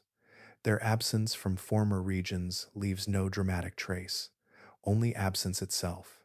Where diversity once filled layers evenly, it now concentrates unevenly, suggesting increasing sensitivity to local conditions. These changes do not point to a single cause. They record response rather than trigger. The stone captures outcome without commentary, showing that pressure preceded collapse long before it became obvious. Stress accumulated while life continued, adapting within tighter bounds. The record also reveals persistence alongside decline. Some lineages remain stable through this interval, their forms unchanged, their presence steady. Others falter. The contrast emphasizes that stress did not act uniformly. It tested resilience unevenly, revealing which designs carried flexibility and which had grown narrow. There is no sharp boundary in these layers, no sudden line where abundance stops. Instead, the warning arrives as a thinning of texture, fewer shapes, shorter runs, interrupted continuity. The sea does not vanish, it becomes quieter in stone. These signals matter because they appear before the familiar ending of the Permian. They show that change was already underway, reshaping life subtly while ecosystems still operated. Function masked fragility. Productivity continued even as diversity declined. In reading these layers, patience is required. The warning is not dramatic, it is cumulative. Each missing form, each weakened reef, each contracted range contributes to a pattern only visible across distance and time. Stone records these shifts faithfully, but without interpretation. What emerges is a portrait of a world under strain long before it broke. Life adjusted, contracted, and simplified, maintaining balance with less room to spare. The Permian seas continued, but their margins tightened. In the quiet record of stone, stress announces itself not through noise or spectacle, but through absence, thinning diversity, and the gradual retreat of once expansive life. Success narrowed options quietly in the later Permian seas. Forms that had once aligned perfectly with stable conditions began to depend on that alignment remaining unchanged. Specialization had delivered efficiency, allowing organisms to thrive within finely tuned niches. Over time, those niches hardened into requirements rather than advantages. Narrow adaptations express themselves in structure and behavior alike. Feeding strategies refined to particular prey types. Body shapes optimized for specific depths or substrates. Rhythms synchronized tightly with local cycles. Each improvement reduced waste and increased performance, but it also reduced margin. What worked exceptionally well in one setting became difficult to adjust when that setting shifted. As conditions drifted, specialists felt pressure first. Even subtle changes altered the balance they relied upon. A shift in temperature, chemistry, or resource distribution disrupted the fine alignment between form and environment. Recovery demanded adjustment that specialized bodies were slow to achieve. Their designs offered little slack for reconfiguration. Changing conditions did not need to be dramatic. Gradual movement of coastlines, altered circulation, or redistribution of productivity could weaken a specialist's advantage without eliminating its habitat entirely. Performance declined before survival failed. Populations thinned, ranges contracted. Persistence became effortful rather than automatic. Generalists moved differently through this landscape. Their adaptations were broader, less precise, and less efficient at peak performance. Yet they tolerated variation without immediate penalty. A wider diet, flexible behavior, or moderate structural compromises allowed them to function across shifting conditions. They did not excel everywhere, but they endured longer in more places. This endurance accumulated value. As specialists faltered in one region after another, generalists filled the space left behind. Their continued presence maintained basic ecosystem function even as diversity narrowed. They absorbed disturbance without requiring exact alignment. Stability emerged from tolerance rather than precision. The contrast revealed the hidden cost of success. Traits that propelled rapid expansion also bound organisms tightly to the circumstances that favored them. When those circumstances faded, adaptation lagged behind change. Specialization had locked advantage into form, turning refinement into vulnerability. This pattern repeated across lineages. Armor tailored to specific threats became excessive when pressures shifted. Feeding mechanisms optimized for abundant prey struggled as availability fluctuated. Sensory systems tuned to particular signals lost reliability as environments reconfigured. Each success carried commitment, and commitment limited response. The fossil record reflects this transition unevenly. Some specialized forms vanish abruptly, their disappearance sharp against surrounding layers. Others decline gradually, persisting in reduced numbers before fading entirely. Generalists appear more steadily, their traces extending further through time. Continuity replaces variety. Evolution in the Permian Sea did not abandon specialization entirely. It revealed its cost under sustained change. Flexibility emerged as a quiet advantage, less visible than dominance, but more durable. The ability to operate acceptably under many conditions proved more valuable than excellence under few. In this way, success carried risk that unfolded slowly. Specialization offered immediate reward while quietly eroding future options. When the environment continued to move, those who had kept room to adjust remained. Those who had perfected their place found themselves with nowhere else to go. Passage into the next era did not hinge on dominance or duration. It hinged on fit. As the Permian drew toward its close, the sea did not carry most of its life forward. Many lineages ended entirely, their long histories narrowing to a final layer of stone. What crossed the boundary was not a representative sample of success, but a selective remnant shaped by tolerance. Extinction did not erase life evenly. Closely related forms often met different outcomes. One lineage vanished while another persisted, with little visible difference. The distinction lay not in prominence, but in flexibility. Traits that allowed adjustment across changing conditions quietly separated survivors from those left behind. Survivors tended to share adaptable characteristics. Their bodies functioned across wider ranges rather than excelling narrowly. Feeding strategies were broader. Habitats occupied were less specific. Growth and reproduction continued under imperfect conditions.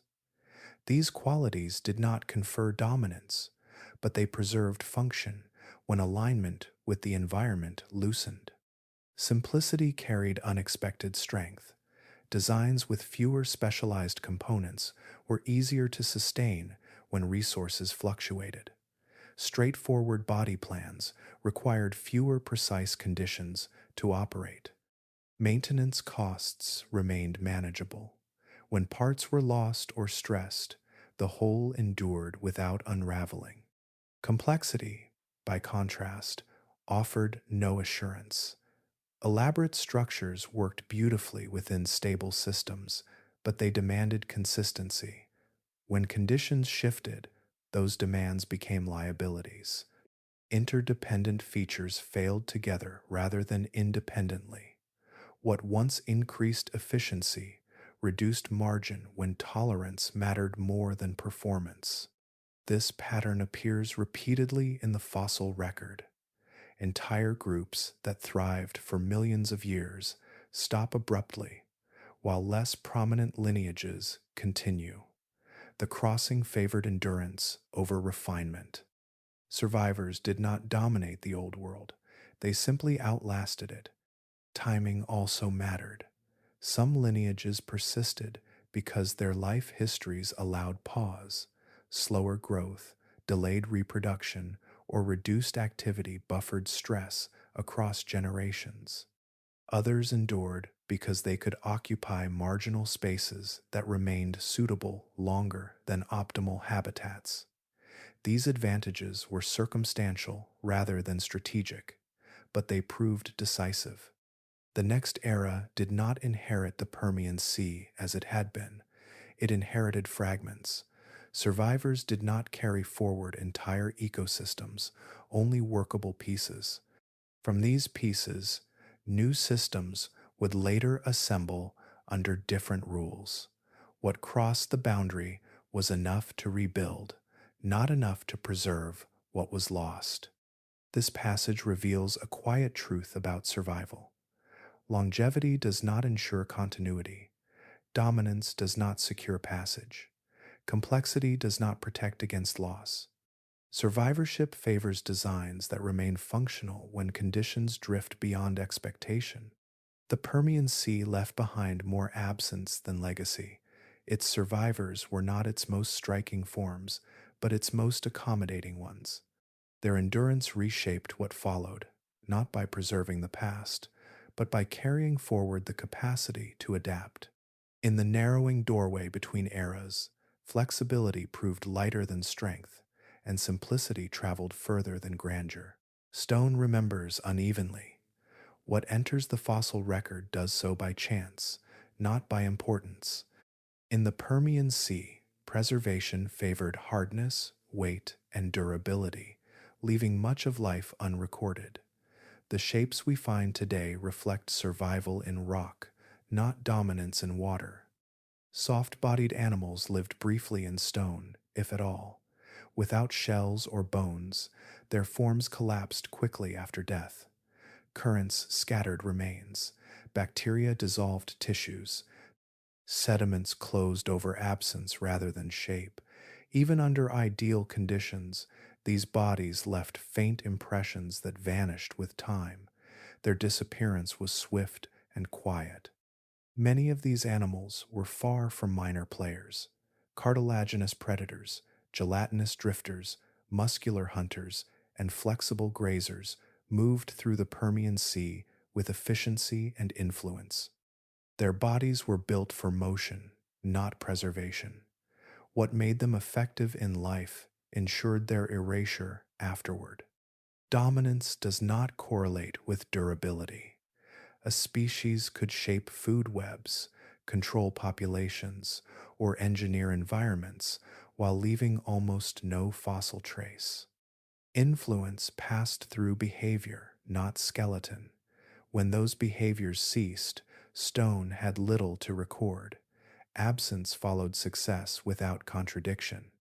This bias shapes our reconstructions. Layers rich in shells and bones suggest certain groups were central simply because they endured as objects. Others appear marginal because they failed to endure as material. The record favors those who hardened, not those who mattered most at any given moment. Even among preserved organisms, the picture remains partial. Fragmentation distorts scale. Isolated teeth hint at predators without revealing their bodies. Broken shells imply abundance without context. Compression flattens dimension and erases texture. Motion, color, and softness vanish completely. What remains feels static, stripped of interaction. Time compounds this loss. Earlier layers suffer more erosion. Chemical processes alter or remove what once remained. Geological upheaval erases entire sections of record. The deeper the past, the thinner the archive. Permian oceans lose more voices with each passing interval.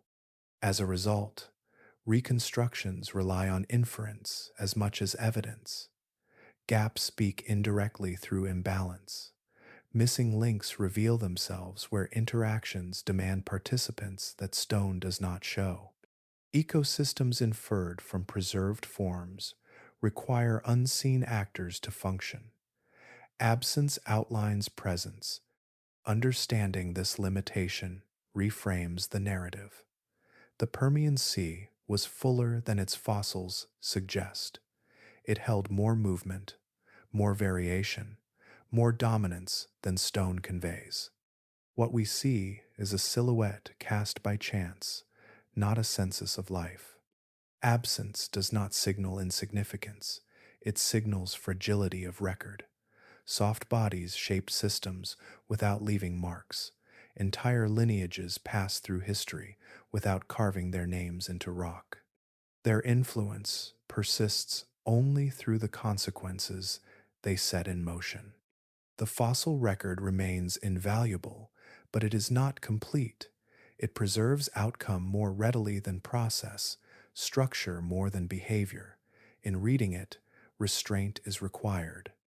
Silence in stone often marks the presence of life that mattered greatly, moved freely, and then vanished without trace, leaving history quieter than it truly was. Reconstruction begins quietly, not with imagination, but with patience. The Permian Ocean cannot be seen directly, so it is rebuilt through layers of evidence that speak in different languages. Fossils provide form and presence. Chemistry provides condition. Alone, each tells an incomplete story. Together, they allow a coastline, a depth, and a living system to re-emerge slowly from stone. Fossils anchor this process. They reveal who lived where and in what general abundance. Shells, teeth, and impressions establish communities and boundaries. Yet fossils rarely explain why those communities existed as they did. They show outcome more readily than cause. To understand the ocean itself, the record must be widened. Rock layers provide that expansion. As sediments settled over time, they locked chemical signals into mineral structure. Grain size, composition, and layering reflect water movement, depth, and stability. Fine laminations suggest calm conditions. Disturbance appears as mixing or breaks. Each layer holds a snapshot of the environment that produced it. Within these layers, chemistry records temperature and oxygen indirectly. Certain elements incorporate differently depending on conditions at the time of formation. Ratios shift subtly as water warms or cools, as circulation slows or accelerates. These shifts are not dramatic, but they accumulate. Read carefully. They trace long trends rather than brief events.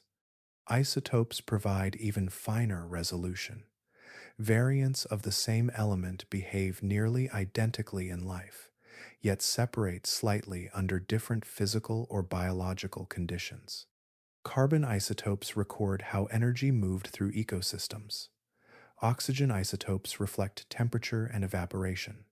Sulfur isotopes track chemical cycles tied to microbial activity. None show behavior directly, yet all reveal the environment that shaped it. These signals do not stand alone. Each must align with fossil evidence to make sense. A decline in certain species gains meaning when paired with chemical signs of stress. Reef loss becomes clearer when isotopes indicate changing water conditions. Patterns strengthen when independent lines of evidence point in the same direction. Interpretation requires restraint. Chemical data can be altered by later processes. Fossils can be moved, fragmented, or lost. Scientists cross-check results, comparing locations, depths, and ages. Consistency matters more than clarity. A single sample explains little. Repetition across regions builds confidence. Over time, multiple clues converge. Fossils define structure, rocks define setting, chemistry defines constraint. Together, they transform absence into context. The Permian Ocean becomes a system again, rather than a collection of remains. This methodology accepts uncertainty without surrendering coherence. It does not recreate every creature or interaction.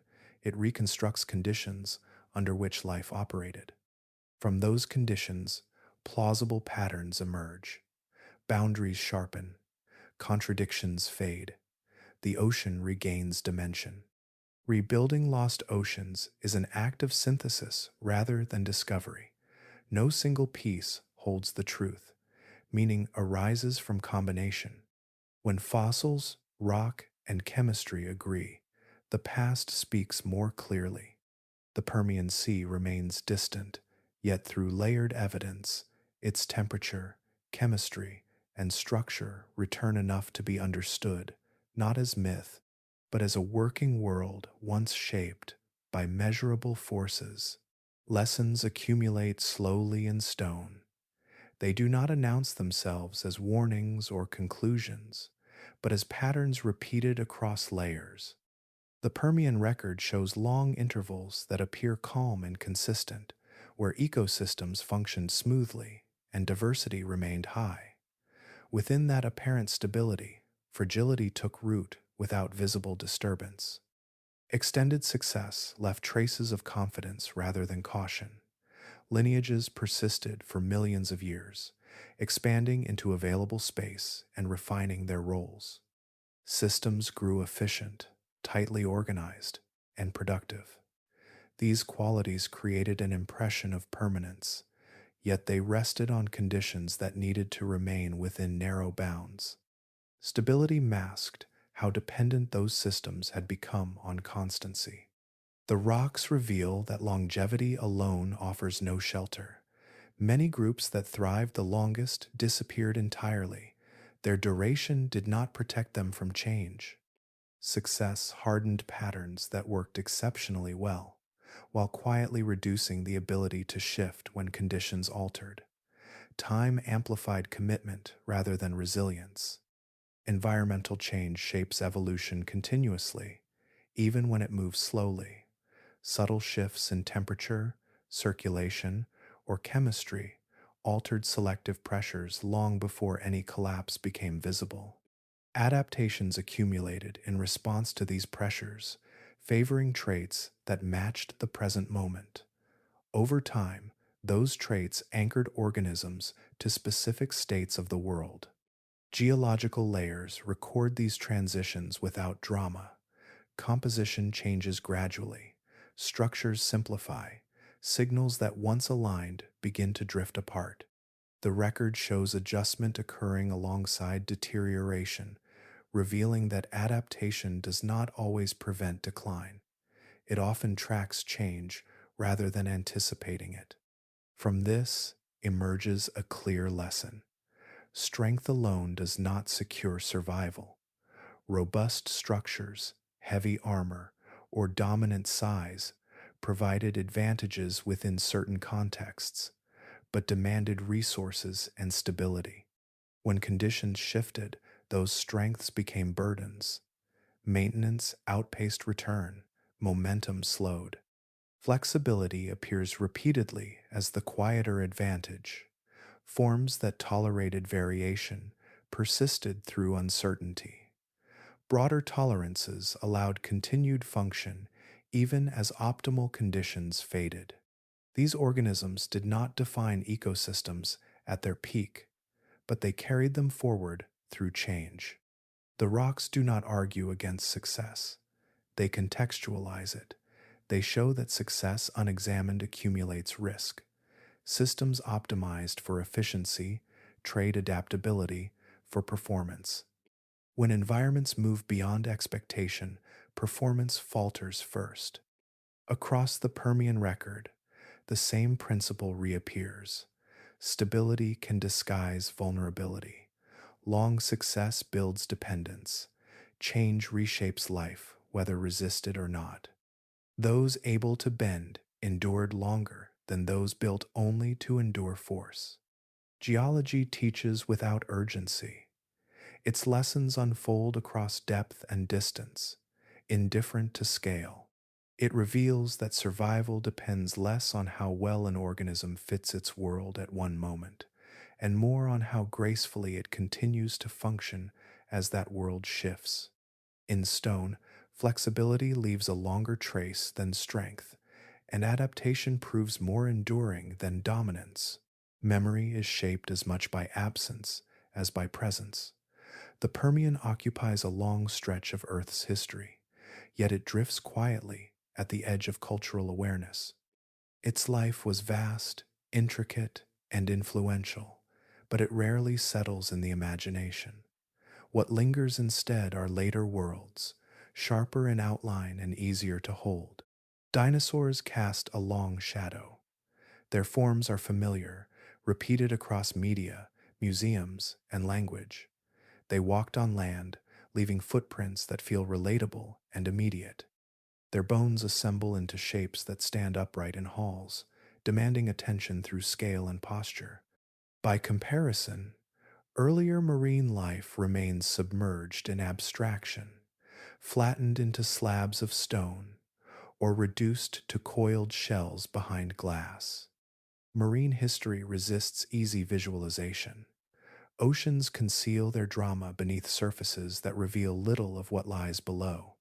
Movement, color, and interaction vanish once water is removed from the scene.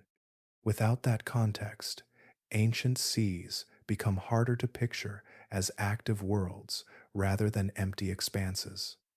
What lived there feels distant, detached from daily experience. Continuity also shapes remembrance. Many Permian creatures left no descendants that survive today. Their forms ended entirely, breaking the visual and biological thread that connects past to present. Without modern analogs, recognition falters. Familiarity depends on resemblance. When no living echo remains, memory struggles to anchor itself. Land animals benefit from visible lineage. Reptiles recall reptiles. Birds gesture faintly toward ancient forms. These connections invite comparison and curiosity. Marine life from the Permian offers fewer such bridges.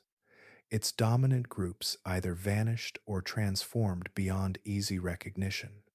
What remains feels unrelated rather than ancestral. The fossil record contributes to this fading. Preserved marine life often appears fragmented and still, stripped of environment and motion. A shell alone does not convey a role within an ecosystem. A tooth does not suggest behavior. Without narrative context, these remnants feel incomplete, easy to overlook among more dramatic displays. Cultural focus follows clarity. Stories gravitate toward figures with strong outlines and visible consequence.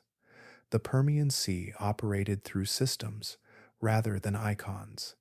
Its influence unfolded chemically, structurally, and gradually. These processes shaped the planet deeply, yet they resist simplification into singular images. Education mirrors this tendency. Time devoted to the Permian is often brief, framed mainly as a prelude to extinction rather than as an era of dominance and complexity. What is remembered becomes transitional rather than complete. The world before the silence feels like a corridor rather than a destination. Memory fades where continuity breaks. When creatures vanish without heirs and systems dissolve without descendants, cultural attention moves on. The Permian did not lack importance. It lacked survivors to carry its story forward visibly. Its oceans ruled Earth quietly, thoroughly, and for a very long time. Their legacy persists beneath later worlds, but without familiar forms to recall it, that legacy slips softly into the background, waiting to be rediscovered rather than remembered. The present ocean carries familiar signals beneath its surface. Temperatures rise gradually, measured not in moments, but in long curves that reshape conditions over time. Water absorbs heat efficiently, storing change beneath waves that still appear calm. This warming does not announce itself loudly, yet it alters circulation, density, and the distribution of life with steady persistence. As waters warm, oxygen becomes harder to retain, solubility declines, stratification strengthens, upper layers mix less readily with deeper zones. In many regions, oxygen loss spreads quietly, forming zones where breathing becomes more difficult for complex life. These changes do not arrive all at once. They extend slowly, mapping new limits across familiar seas. Modern ecosystems respond unevenly. Some species shift their ranges, following narrow bands of suitable temperature and chemistry. Others remain in place, tolerating altered conditions with reduced margins. Productivity continues in many areas, yet its balance shifts. Success depends less on dominance and more on tolerance. These pressures feel recognizable when set beside deep time. The pattern of gradual warming, paired with declining oxygen, mirrors earlier configurations. The same physical relationships apply, even though the causes differ. Heat still alters circulation. Chemistry still shapes habitability. Life still responds through adjustment or retreat.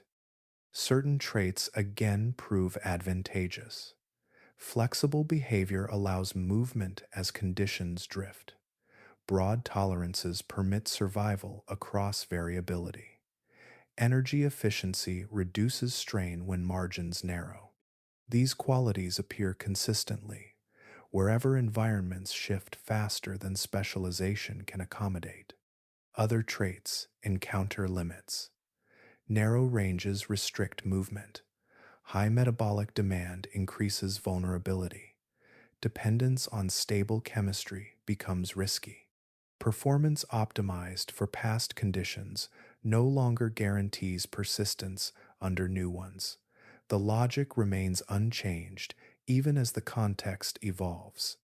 Modern seas also reveal early signs through distribution. Species once common grow less frequent in warming zones. Others expand unexpectedly. Boundaries soften and reform. These changes register first as subtle imbalances rather than collapse. Ecosystems continue to function while quietly reorganizing within tighter constraints. The resemblance lies not in repetition of outcome, but in recurrence of process. Physical laws guide water, heat, and gas in predictable ways.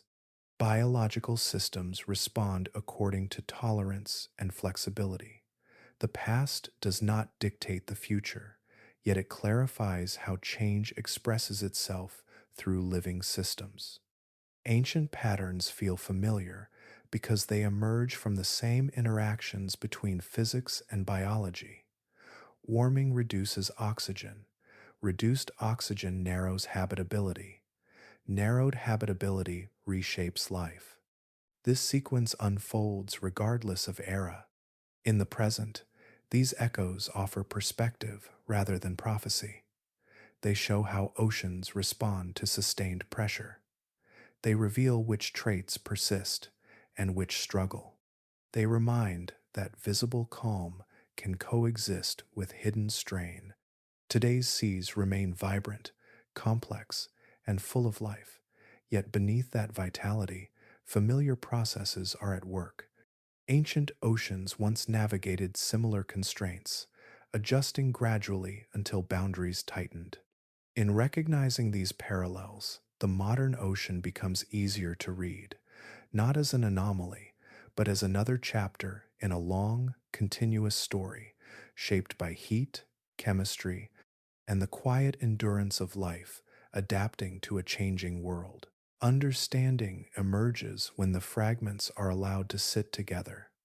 The Permian does not offer a straight path or a tidy lesson. It reveals a landscape of branching possibilities, reversals, and endings that never point in a single direction.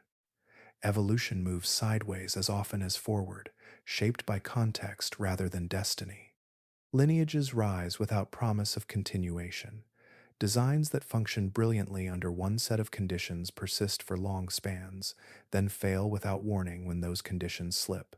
Success accumulates momentum, but momentum does not ensure passage. In the Permian seas, dominance often marked the height of vulnerability rather than its escape. This pattern repeats across scales. Small adjustments produce large consequences. Traits selected for efficiency narrow tolerance. Specialization magnifies performance while shrinking options. What appears refined becomes brittle over time. The record shows that survival does not reward perfection, it rewards adequacy across change. Yet the Permian also displays extraordinary creativity. Under constraint, life explored forms that appear startling even now.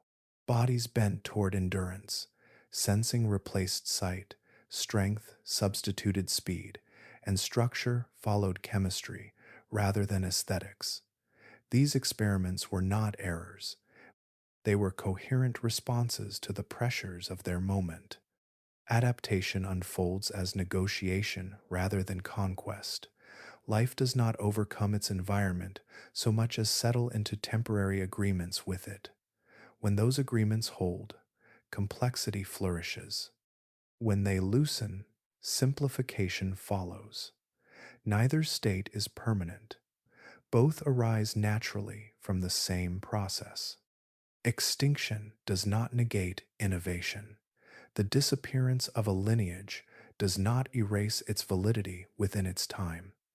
The Permian is filled with solutions that worked completely, then ended completely. Their absence afterward does not mark failure, only conclusion. Evolution does not archive winners, it tests possibilities. The planet records these tests impartially. Each layer of stone captures what functioned long enough to leave an imprint. Success and loss sit beside one another without distinction. There is no narrative bias toward continuity. The record preserves outcome, not intent. From this perspective, linear progress dissolves. The history of life becomes a mosaic of trials rather than a staircase. New forms do not replace old ones because they are better, but because conditions change and favor different traits. Direction appears only in hindsight. The Permian reveals that most success is temporary. Longevity measures fit, not destiny. Even the most stable systems carry the seeds of limitation within their refinement. Change exposes those limits gradually, then all at once. At the same time, life demonstrates persistent inventiveness. Under restriction, it reshapes itself again and again. These adaptations do not aim for permanence, they aim for viability. The record shows no endpoint, only continual adjustment within shifting bounds. What the Permian ultimately shows is balance without certainty.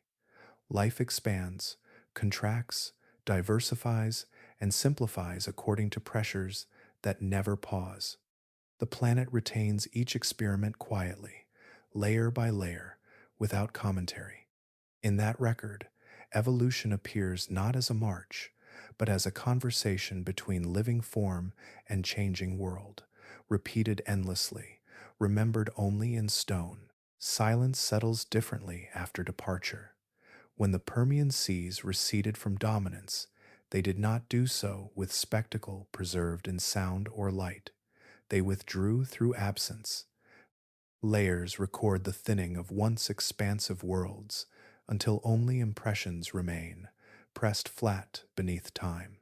The seas that once ruled Earth did not disappear entirely.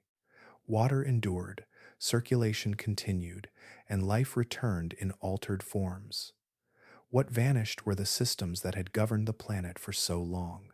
Their structures dissolved, their balances failed, their familiar rhythms ended, leaving behind a quieter foundation.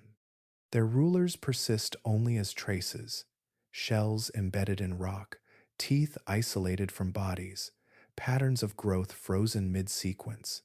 These remnants suggest presence, but cannot recreate motion or scale. The creatures that shaped those oceans no longer move through them. Their authority ended without inheritance. Absence reshaped what followed more than survival could have. With dominant lineages gone, space opened for rebuilding rather than continuation. New systems assembled without obligation to prior designs. The oceans that emerged afterward bore different rules, different balances, and different paths for life to follow. This loss altered chemistry, structure, and opportunity. Nutrient cycles reorganized. Food webs simplified, then diversified again. Forms that once could not compete found room to persist.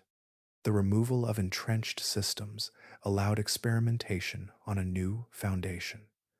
Life resumed not by restoring the old, but by exploring elsewhere. Modern oceans, as they would eventually form, rest on that reset.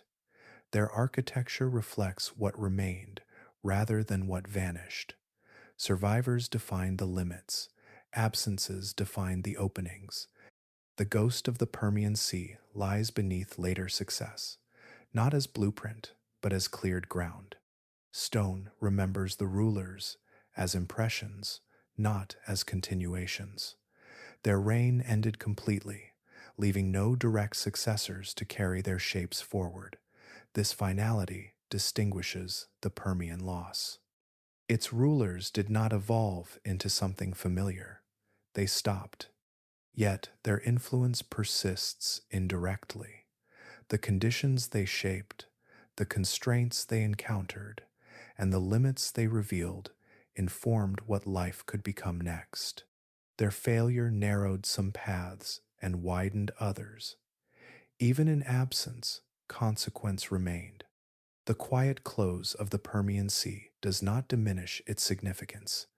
Its disappearance marked a turning point where continuity gave way to reinvention.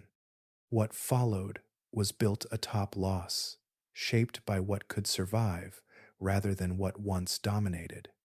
The planet moves forward without preserving hierarchy. It retains only outcome. The rulers of the Permian seas had their time, their solutions, and their limits. When those limits were reached, the sea moved on. In stone, their story ends without noise. In what followed, their absence made room for everything else.